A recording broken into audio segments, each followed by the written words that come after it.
bahay! Malinis dahil magaling si Ken. Champion ng kasambahay.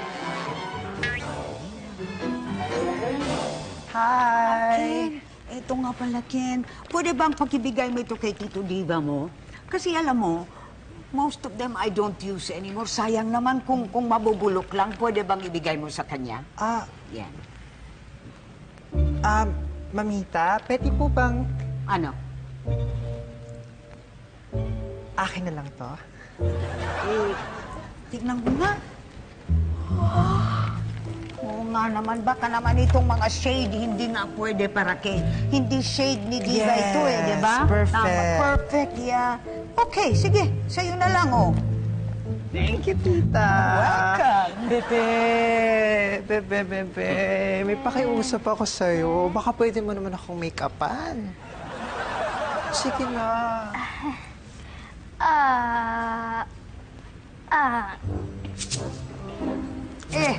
Kung ayaw ni Bebe, ako na lang ang magme-makeup sa'yo. Halika. Ayan. Talaga po? Manood ka, Sige. darling. Gusto mo manood? Magme-makeup ako? Good. Okay, kasi itong mga shades na ito, pwede sa'yo. O, ito. Tama na yung lipstick. Ganda mo talaga. Oh my gosh, exciting. Ha? Darling, Oh. dito ko na lang sa loob ng kwarto. Darling, but I'm having so much fun. Alam ko, pero medyo matanda na tayo para dyan eh. I like that. Matanda na tayo, pero hindi pa masyado.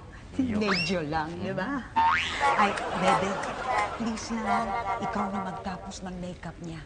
May pakiusap ako sa'yo. Pwede bang wag mo na akong tawaging Ken? Hindi kasi masyado kasing nakakamacho. Anong gusto mong itawag ko sa'yo? Destiny! Lagyan pa natin ng isa.